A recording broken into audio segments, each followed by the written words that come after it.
next 5 years, they'll start to like see breast cancer, melanomas, other kinds of research or cancers with vaccines. That's right. It's like, yeah, we're into a really exciting period Absolutely. for sure. But we need power Yes. to do that, and we need a lot of it.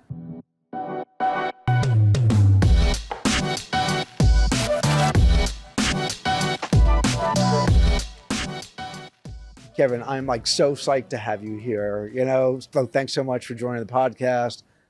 Your talk this morning, I gotta say, it really blew me away. And I'll explain that in a little bit. But anyway, I just wanted to say hi and welcome, to the podcast. Thank you. It's great to be here. It's been a while since I've been at ONUG. In fact, since I joined NVIDIA 5 years ago. So Yeah, like I was, we ran into each other earlier, obviously, and you're right. Like, we've known each other for a long time, but we never really got that much time to like actually interact. So, I never heard you present before, so it was the first time, and you have such a great presentation style.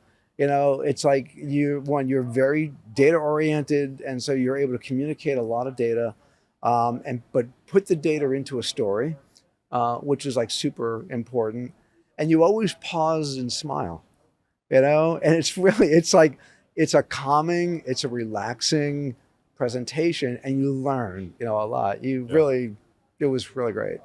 yeah, it's interesting. I've had a great teacher. Jensen's a fantastic teacher. He's off the charts. Yeah, Yeah. he really is, and I mean that literally. That he teaches. So Mm. I've learned so much from him, but he takes pride in what NVIDIA does, the work that we do, and enabling our ecosystem. And it's really all about our partnerships that brings this to market, because we do a lot of really cool things, Mm. but our partners are the ones that take that to market, develop products, make things simple and secure and scalable. Mm.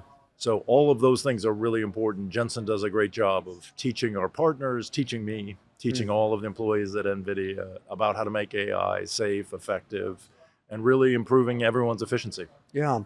It's it really is amazing. Like, what I walked away with from your talk, I might get in trouble for this, but like, I don't know, you've got to be honest, is that I really felt like NVIDIA has the market permission for sure, not just to talk about AI, but to talk about the network infrastructure and the changes and the direction that it's heading in. And normally you would look towards other companies that have been in the networking space for a long time, but you separated this morning, like on a really significant dimension, separated, where you guys really kind of carry that mantle of like, hey, we have the direction, you can follow us, and we are going to kind of lead you, into a path where this whole world is going to become AI enabled, and the infrastructure is going to enable that. So, Yeah, I think the thing that's interesting there is I came from Mellanox. That's a networking right. company, was founded in 1999. So we've been Yeah. around for more than 25 years. And we were the leader in high performance computing. We built supercomputers. So it's not like we're new to this game. The thing that Jensen saw that no one else saw 5 years ago when he acquired us, that was a $7 billion acquisition. Mm. We were doing about $1 billion in revenues, so a little more than 5 times revenues. Looking back in history, that has to go down as one of the best acquisitions ever. By far, it's like, go figure. It's like, and I knew you when you were at Mellanox, and like, I knew some of the major players there, as well. Um, but I always kind of viewed Mellanox as like, you're really providing kind of connectivity to the high performance compute, environment. And I've always been focusing on really the large enterprise market. So there really wasn't much of an overlap, between the two spaces. But to see that, and how that has been changed and morphed, as part of this AI infrastructure, and how that has grown. Like, I don't know, yeah, we can't talk about numbers on that. So, but anyway, so I think that was like an amazing acquisition. That, yeah, you're right. I think if you look back at that now, it's like, God, extremely insightful. Yeah, so I think the thing that set Jensen apart is he realized it was strategic for AI. Mm, And we were doing HPC, high performance computing, yeah. building supercomputers, And we always had aspirations of going after the enterprise and adding all of these enterprise features and capabilities, what we would now call traditional networking, Right. Ethernet networking. And Jensen, he's interesting. He says that strategy is about sacrifice. Hmm. What that means is it's not the things that you decide to do, it's the things that you decide not to do in order to have the resources to do the things you want to do. That's what strategy is. And for us, what that meant was actually turning our back on traditional enterprise, what it was 10 years ago, and going all in on AI. Yeah. And it turns out that the enterprise is now meeting us in AI. So we built out a networking framework, not really looking at the legacy of the traditional things that were important, but looking forward. Yeah. And that's really the way Jensen runs the company. Yeah. Well, because that makes so much sense, because most networking companies are derivatives of each other. Right. They've all been focused on the same markets and the same feature sets. And so it's okay. Can I go to like merchant silicon? Can I get like some price advantage here? Or can I do something around management? So there's always been some, uniqueness, but it was still within that construct where you all went a very different way. And then the market just changed in your direction, Yeah. Jensen likes to talk about $0 billion markets. That's a market that he loves, is one that doesn't exist. So we're going to go optimize, build things. It takes grit, it takes vision, and you have to go commit to do something. And there will be years where you don't see the results of that. Yeah. You're not piling on all sorts of revenues, and you're paying your dues. You're continuing to improve that technology. And one of our partners said it takes decades of hard work to become an overnight success. Yeah, that's I know, because like whenever the success comes, it was like, wow, that was quick. I was like, no, you weren't there. You weren't in the trenches with us, bleeding and suffering. So. Yeah, you missed all that. Yeah. All right. So let's we do have a couple of questions, but I don't want this to be kind of a Q&A. Let's just try to keep it conversational. Sure. But AI applications and workloads and their impact on infrastructure. So you went over a lot of like within kind of the AI data centers. Are there other areas where you're saying kind of AI's impact, on infrastructure, network infrastructure? Yeah, so of course the data center itself, those are the big news, the huge build out, 100,000, 200,000, we're talking about 1 million, and people are talking about gigawatt factories. So we're doing 100 megawatts now, gigawatts. So that clearly needs a new set of infrastructure, networking infrastructure. I talked about co-packaged optics, which you got to have optics. You go more than today, a few meters, you got to get off of copper. Just can't go at the speeds we're going, 400 gig, 800 gig, 1.6 terabit. Can't do that on copper for distances of football field sized data centers. So on the copper side, what we did to increase the bandwidth was that we added more wires, and I think we've kind of like now the real estate is just too expensive to go out, and so that's why we have to go down into single mode fiber, so we can get like the speeds up and also preserve the real estate. And I love what you were talking about, just bringing the optics right up to the chip level, so. Yeah, that co-packaged optics, when we, even driving just from the chip, the switch chip to the front plate of a server, it's only 15 or 20 inches. It turns out that copper degrades the signal, introduces noise, everything else. So when we bring the optics right next to the chip, now we can have a very efficient lossless interconnect on the electrical side, and we quickly convert to optical.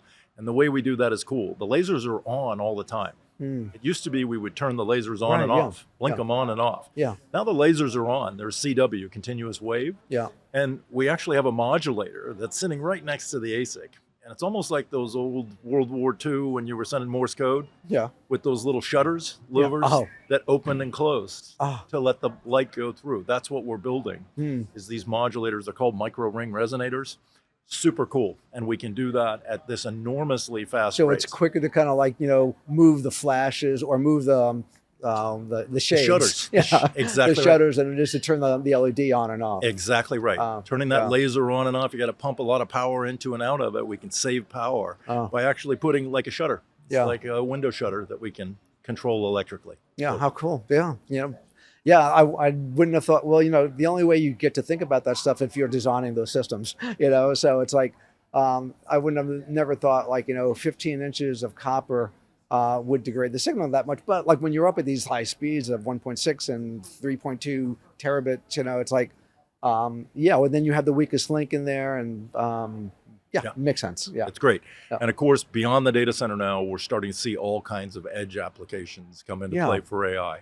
So as we move from sort of one-shot inferencing, where you ask a question and get an answer, yeah, we're going to agentic, yeah. where it's thinking about a problem, it's Mm, thinking about the information that it needs to answer, and it's task-oriented. You give it a task and it figures out how to do it. mm, It turns out that same sort of agentic reasoning that we're seeing happen in enterprise applications is going to make robots incredibly powerful. mm, So edge AI, we're right on the cusp of this next wave, which is physical AI. yeah. And so robots are going to become really intelligent. They're really going to start helping human beings to do all sorts of tasks. So I'm excited about that. I'm super excited about it. Like, I'm a big gardener. I want like 2 robot gardeners for me, That's so funny. I was just talking about that with my wife. I want something that's my electric lawnmower and my edger all built in together. A little weed whacker, just goes out and does the smart things, knows where my weeds are, knows where my plants are, and does the right thing. I am like so psyched. So, and also, so you mentioned during your keynote is that you cook and help clean up. All right. So, what's your favorite thing that you like to cook? Favorite thing, I would say, believe it or not, Asian food. So wok style. That's I just, hard. yeah, Yeah. yeah. Huh. You just got to get a hot enough fire and Yeah. cut everything up, and like to experiment a little bit and follow recipes. It's great today. You can just go in, use AI, see what's in the fridge, Yeah. plug it in, comes up with a great meal. Usually I'll improvise off of that. Yeah, for sure. Yeah, I use Grok a lot, for my little cooking assist, There you all go. that. But yeah, so okay, stir fry, Asian. That's like I said. I think that's hard to cook. Yeah. So good job for you. You know, the other guy who's a really good cook, because I've seen it, is Jensen. No Jensen's a kidding. great cook. Oh. And we had the interns out the other day. And, here he is leading a trillion-dollar company, multi-trillion-dollar company. But he was out there with the interns making chicken fried rice. So That it is was so great. fantastic to see. He's a down-to-earth CEO. Well, it's actually I can see. Sorry, we're off on a little tangent. But I can see actually have my robot cook during the week. The weekends I want to cook. There you go. I like that. Because it's like I think it's just a relaxing thing. I agree with you. To do, like with family, friends, cooking a meal together. That's Yeah. good. That's great insight too. I didn't know Jensen was, kind of a fan of cooking. Absolutely. He's a real foodie, and he's a great cook from what I've seen. Huh. Go figure. I would never thought. Yeah. So, all right. So back to Edge. So when I think of Edge, a couple of different models come up in my head. So one, okay, the IoT stuff, cars, with Tesla, and others. Also, we'll see physical AI with robots. That's kind of what I'm thinking. What comes to your mind when you're thinking Edge? Yeah, absolutely those things. So the self-driving car for transportation, robotics to really assist humans to do all sorts of things. But the other thing that we're seeing is really the factory become a robot. Mm, So if you look, there's a lot of companies now that for just, delivering packages are Yeah. completely automated. mm, And those robots that are in there operating the factory itself becomes a robot. And we build something called Omniverse, which is a digital twin. mm. So it doesn't matter whether you're doing a distribution center and you're picking up using robots to pick up pallets and organize things constantly. Something starts selling hot, we'll move it right next to the loading dock bay doors. Yeah. But also now the factories themselves, literally an automobile factory, Mm, BMW factory, mm. is an automated factory. The entire thing gets simulated in this virtual world with accurate physics. Mm. They figure out how to paint things. Instead of using little paintbrushes, they dip an entire car in a specific way. They calculate, we're not going to get any drips on this. How do you do that when you dip the vehicle body into a car? It's a Go giant figure. vat of paint. Yeah. But everything gets simulated. All the physics is real. All the lighting's real. We can put a digital human inside of that factory and then figure out, hey, here's how the robots need to interact with humans, real humans, when we put them in the factory. Let's make it all safe, redesign everything in that factory in the virtual world, in Omniverse. Yeah. And then finally, when we're all ready, we can push the button before we build $1 billion factory. Enormous return and That's investment. got to be huge, especially it's repeatable, as well. Like once you got it, I'm sure like there's a library of different kind of use cases, different size factories and so forth. That's it's amazing. Yeah. What's amazing about it is we actually leverage some of the things that we did from gaming. So there's a thing which is called Universal Scene Description, USD, which actually models surfaces. You can have metallic surfaces. We use all of our ray tracing that for gaming was originally developed to make photorealistic gaming. We use that in our Omniverse digital twin. So now with that USD, you can take an entire inventory of every single part, every single screw, bolt, machined piece in a car. You ingest all of that from a database, CAD tools. We bring all of that in with USD as the common framework for aluminum or metal or wood or whatever the surface is. We bring it in, we get all of the physics associated with that. We can take a car and say, oh, this is going into a left-hand drive market or a right-hand drive market. Yeah. And immediately swap the whole thing. Every single nut, bearing, everything gets swapped. You will find problems in the design of happening with the actual components. Like I can't reach this person. I work on cars a lot. There's often things I'm like, why did they build it that way? Well, they didn't say that know. a lot. They didn't know Yeah. when they built it that was going to have to take off the entire, everything, the radiator and the alternator just to change this one belt. Yeah. Now they know. They can see it. They can feel it. They can redesign things. I really hope Lama Roca, starts to use that because like I'm a big espresso fan. I have a couple of Lama Roca, cappuccino machines. They are so difficult to work on. It's like you take the thing apart. It's like a car from like the 1960s or 1970s or something, and you're like, okay, what was that mechanical engineer thinking, when he put that together? I'm just trying to service my espresso machine. I just want a nice, perfect espresso. I just want to pull a God shot. There you go. It's like, that's There really you all I go. want to do here. The quest for espresso, the perfect espresso shot. Funny. All right. All right. So thank you, for that. So I think I get your mental model around edge. What I wasn't factoring into was the factory. All right. So all right, that's actually a really good, great addition to that. Okay. I want to shift gears a little bit into the NVL. NVL. That's right. Yeah. NVL 72 and also the 144 that's coming out. So on the 72, obviously that is really the system for connecting GPUs. There are some very different networking attributes, that are in there. Timing is one, processing is one, synchronization is one, load distribution, is another one. So there's a lot of kind of networking features that are in there that you don't normally find in more kind of traditional, networking. So is that heritage from InfiniBand, or is that more from working with the folks who are designing the GPUs and understanding what needs to be into the network fabric versus onto the GPU? Yeah, it's actually a great question. It's both. Oh. It comes from our heritage of HPC and InfiniBand from Mellanox. Yeah. And then internally, the team that was building the GPUs developed the first generation of NVLink. Yeah. And then after the acquisition, we were able to combine those things. So we took things like the collective operations. Yeah. One of the things that happens in AI is the problem set and the data set is so large that instead of having a lot of independent processes that are running, it's one giant program that's running on thousands, tens of thousands, 100,000 machines. And you get data parallelism. Each of these individual groups of GPUs is operating on their chunk of the data, and they learn something from it. So if we ingest the entirety of the internet and all of the language associated with it, then we break that up into chunks, and each of the GPUs learns from their piece, and then they need to share the information to tell everybody else, what did I learn? What did I learn? I read Shakespeare. Somebody else, read Chaucer. Oh. And when they go and combine that information, that's called a collective operation. Everybody needs to talk to everybody else and adjust the weights of the model.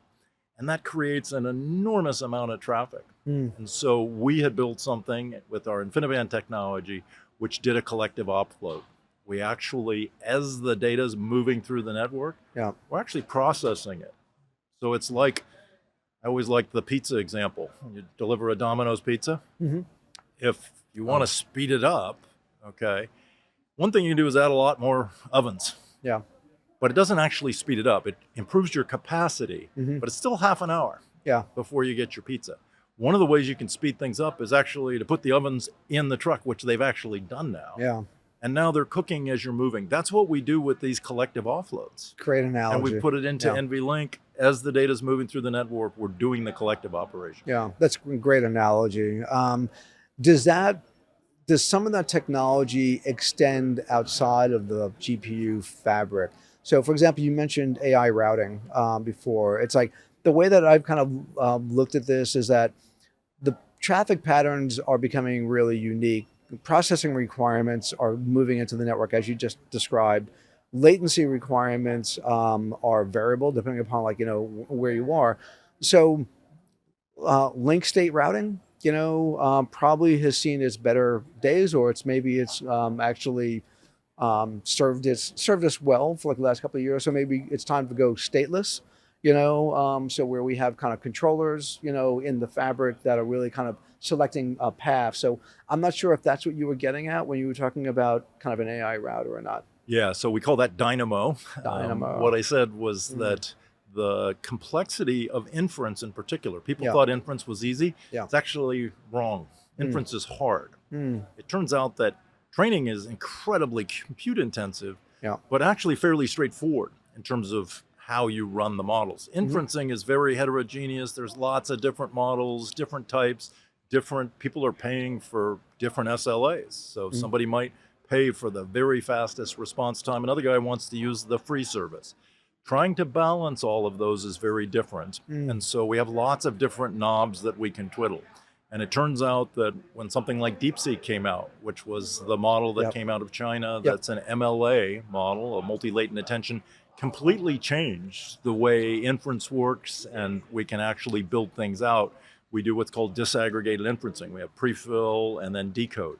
All of that complexity needs to be hidden. And so you're right, we can't have something that is this stateful model that takes 60 seconds to adjust. It's not a BGP style interface. We need something that is controller based, that there's intelligence, but at the same time, the scale says it can't be a centralized controller. Right. Yeah. So it needs to be a distributed, centralized controller. That doesn't sound like it makes sense, but it actually does when you think about what that means. Each job is going to be able to make an autonomous decision about where it's going to route, how it's going to apply that. Yeah. And those need to happen constantly. It's going to be changing all the time. We don't expect the enterprise to be able to figure this out. We don't expect a human to figure this out. It has to be automated. We're using AI to build all of these platforms. Yeah, that makes perfect sense, because I think the concept of networking is becoming more of a data exchange than it is around kind of packets and connecting devices together.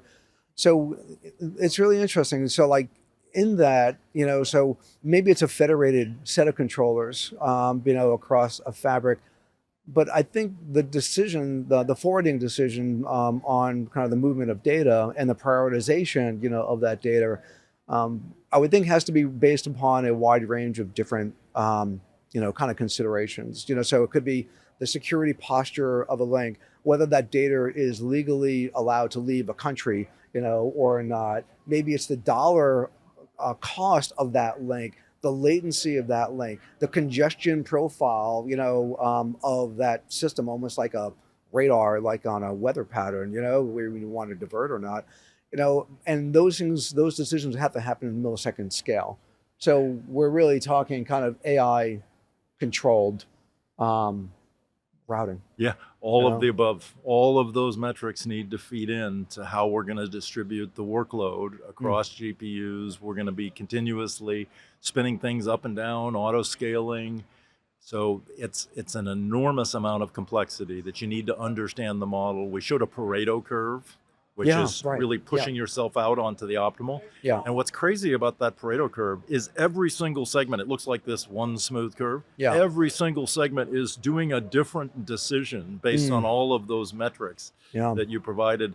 And you have to make those decisions in real time to achieve that Pareto surface, which is the optimal surface. And when we measure optimality here, we're talking about efficiency of AI. yeah, And I talked about the fact that can be the data center itself. What yeah. is the tokens per second, Right. Yeah, per dollar, or per watt? yeah. What's the throughput of your data center?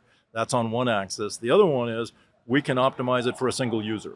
If you really, really need the fastest performance, you're making decisions and it's agentic, you're going to make one decision that calls another AI, that calls another AI, Yeah, it compounds. yeah. And so if you want the absolute fastest performance at a user level, that's a different place on that Pareto curve. Choose any spot you want there. It's Mm. complicated. You need an operating system. That's what we built Dynamo to do. Yeah. Okay. That's yeah.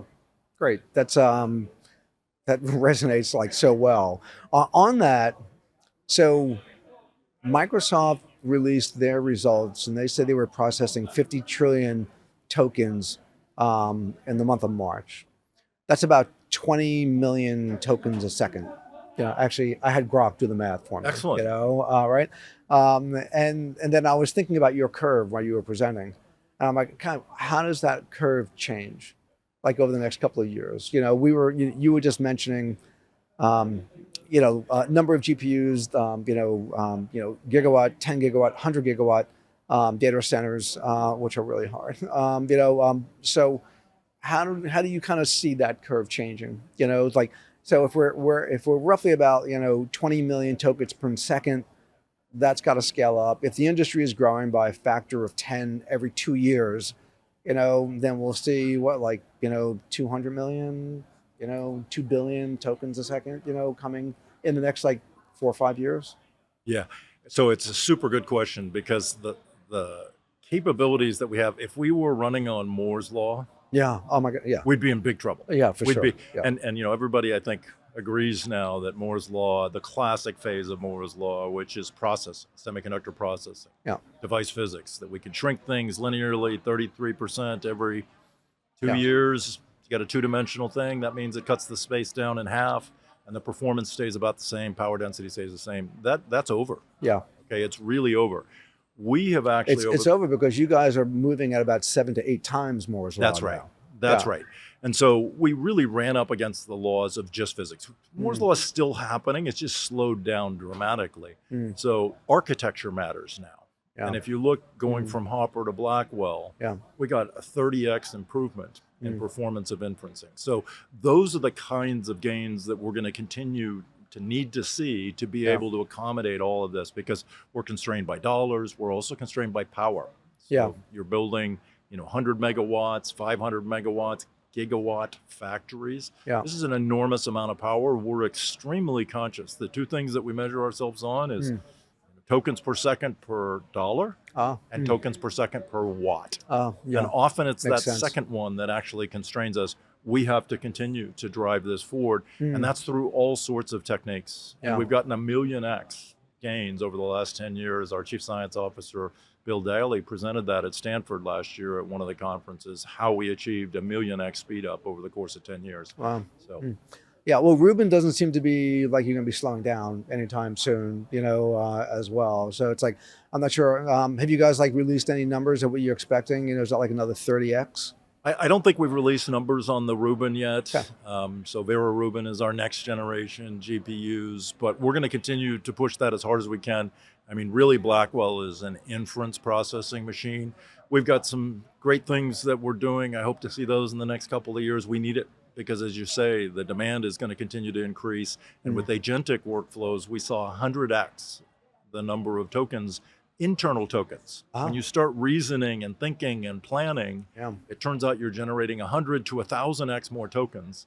We need massive speed up in order to be able to achieve reasoning and agentic data Agentic workflows. is going to drive up the number of tokens being processed. Absolutely. Yeah. Okay. Absolutely. Yeah, it makes sense, especially with MCP and the agent-to-agent protocols. Where you can kind of call upon different agents to do different tasks. So there's a whole level of dynamics there that we're just trying to wrap our minds around, Yeah, these days. it was interesting at GTC. Jensen gave an example in his keynote, which was actually kind of surprising. He asked a bunch of these pre-trained models, which are really great models, Mm. a simple question, which was something that anybody who's been married and tried to figure out where to seat everyone around the table with all the constraints That's between tough. in-laws and kids and everything else. And it turned out all of the pre-trained models, as smart as they were, got it wrong. They got it wrong. They would put the best man next to the new wife. Crazy stuff like that. And it wasn't until we went to an agentic reasoning model that it started to think and say, well, let me think about how I would solve this problem. I have to sit the bride and groom. It would create all of the constraints and think about it. Yeah. And it's that thinking that the agentic reasoning models are able to do.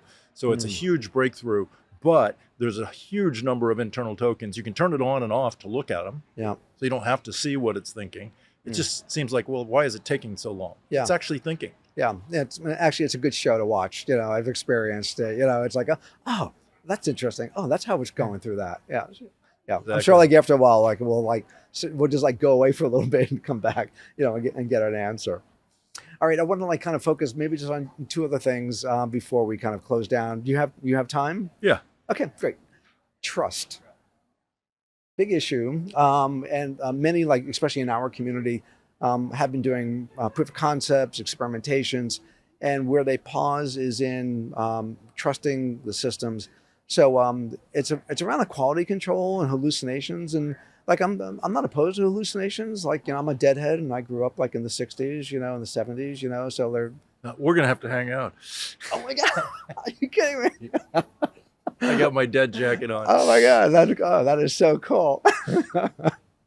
Yeah, so we know hallucinations, so the where I was going with that, where was I going with that whole thing, yeah, so trust. Hallucinations, to my mind, is really more about quality engineering, right? And can we get a consistent answer? Is there such thing as a consistent answer?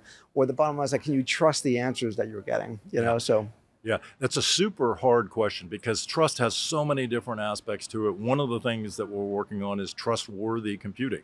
And that is something that actually has these protected, secure execution environments. So it's a trusted execution environment. These are technical features where we can actually encrypt data. We take the models that we have and we sign them. We use a cryptographic signature so that we authenticate them through a certificate authority, and then we can actually even test in runtime. So it's one thing to say that I've installed a container, I know that it was authenticated by such and such a person that I trust, and now it's running, and maybe there's a side channel attack that comes in and tries to modify it. We can even detect all of that. So we're doing all of those things which are at a technical level. There's another level which is just, what is trustworthy? What is what's right? What's reality? This is a hard thing to actually authenticate. We need the companies to come together. We need an ecosystem to actually decide on how we're going to do that next level, that higher level, because it's a super complicated problem to solve. I agree with you there. And, in the fall, Daniel Conroy, who's the CTO over at Raytheon, is going to give a talk. And I think where they're focused on is even just mathematical equations and getting a consistent response answer, to like, complex, like either differential equations or calculus equations, that an AI is kind of delivering. And so I think they'll have, some perspective, on it, but I think it's, that's something that the industry has really got to like, tackle. And you're right. It's a complex, problem. And, but we need to like have some really good quality engineering, best practices so that we can all start to really just get more confidence and trust, in these systems, because like the bottom line, if we have all these agents making these decisions and running like, workflows and work product around the companies, if something goes wrong, it's probably going to go wrong pretty big, and so. Yeah. So one of the things we like is to have a human in the loop. Yeah. Have a human in the loop. So it helps us to sort of look at things and figure out, hey, does this make sense? And we can put the brakes on things if we don't. And I think over time, as you start to gain confidence in a model and it starts to behave appropriately, that the hallucinations, you put in the right guardrails Yeah. to prevent that. We've spent a ton of time building guardrails to say the things that really are off limits that we shouldn't be doing, or directions we shouldn't be going in. And we can build that into these systems. So you'll have AIs protecting AIs. Yeah. Yeah, I think well that makes perfect sense. Like I've been driving a Tesla since like 2012, and so when FSD first came out, I would turn it on and I'd be like, okay, I think this is gonna be all right, but I would keep my hands on the wheel all the time. And so that was about. But I wanted to use it because I wanted to help train, Yeah. And at first I thought it kind of felt like it was a 16-year-old that was drunk driving. That was kind of like what it felt like. And then after a couple of iterations, it felt like okay, now it's just a 16-year-old. It's not drunk anymore. There you Okay, go. so it's a There major you go. improvement. Then it became like okay, well this feels more like a 21-year-old. Excellent. And now, like I'm not at 13 FSD 13, but like I think it's 12.6 or something like that. It's friggin' amazing. Pretty good. So it's got over that 25-year threshold, so your insurance has gone down. Oh yeah, it's like it is really it's I'm sure you've experienced it, but it is a really great experience, and so we have trust in these systems. But like if you're running infrastructure, it seems like people are really concerned about okay, well, do I allow AI to kind of control this infrastructure? And I'm like, and this was kind of a comment today.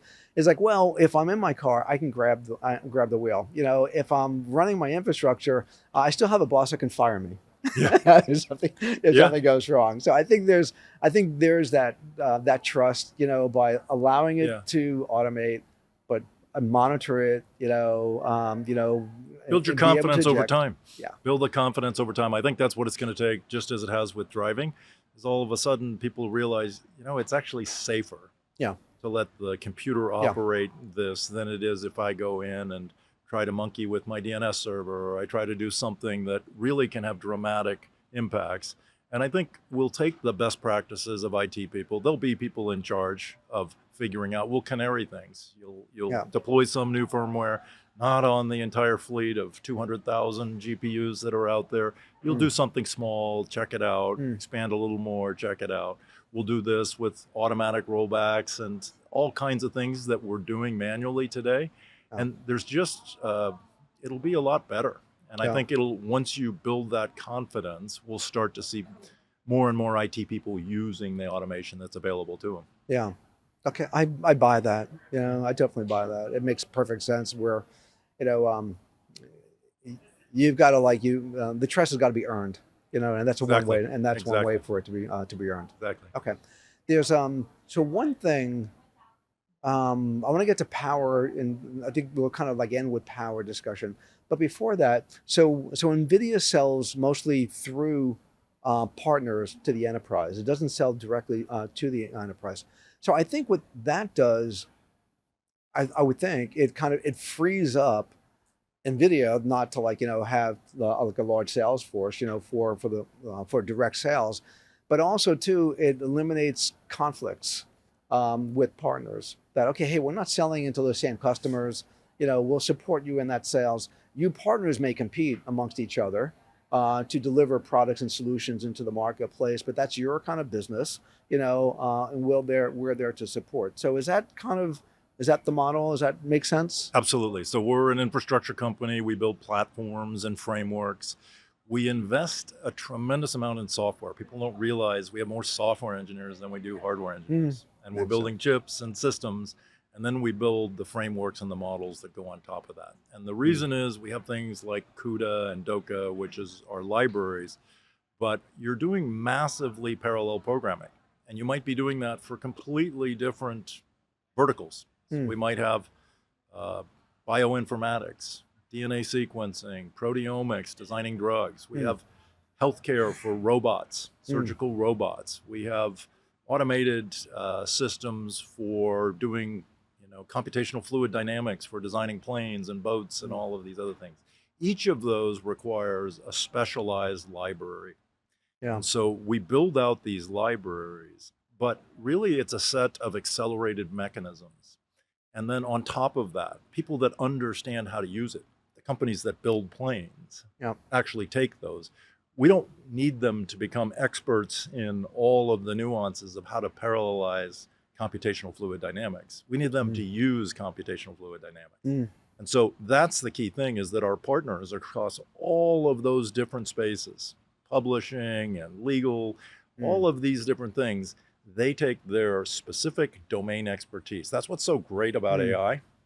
It's not going to replace your domain expertise, it's going to amplify it. So companies that realize that, grab a hold and use AI to accelerate their workforce, to turbocharge their employees, those are the companies that are really going to thrive in this new environment, because this really is a new industrial revolution that's happening with AI factories, where we're taking tokens in, which is data, words and images and graphs, all of your structured and unstructured data.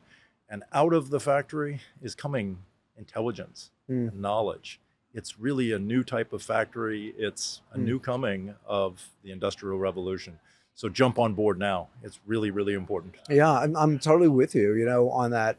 I'm wondering, like, how do you think corporations will change? So, like, some ideas are is that obviously as we get more and more deeper into this second phase industrial revolution, is that we'll see productivity skyrocket, so capitalization, market caps, will increase. Maybe you don't need as many employees if you're a large company. So maybe you might, go from being like an upside down pyramid where you have just a large number of, of people into more of a structured pyramid. But now you open up people to start their own companies and to innovate. So I guess what I'm getting at is that have you thought through what does this do to the structure of the economy? Will we see well, I'm sure we will. We're going to see like different structures of corporations, and you would think there's going to be a plethora of new companies that get started up, in this space, and existing companies that have been around for 100 years, really great, wonderful brands, will be there. They'll be stronger, but maybe they won't be employing 200,000, 300,000 people. Yeah, I have thought a little bit about it. We think about it. I think one of the important things here is I love the fact that my boss, Jensen, is really a thoughtful, empathetic person. And he does think about this and how it's going to impact people and businesses. One of the things that I think is important to understand is that any technology has the potential to cause some disruption. But people often mispredict what that means. Always. And the one I love to use is Jevons paradox. So you hear a lot about Jevons paradox. Jevons paradox was actually in the mid 1800s. So 100 years ago, almost, when the Watt steam engine came out. It was so much more efficient than the previous generation, where you'd use the same cylinder to heat it up and then cool it down, heat it up, cool it down. Building a secondary cylinder so that we could do the cooling over here and keep this guy hot. That Watt steam engine was way more efficient than the previous generation. The prediction that came out of that is we're going to use a lot less coal.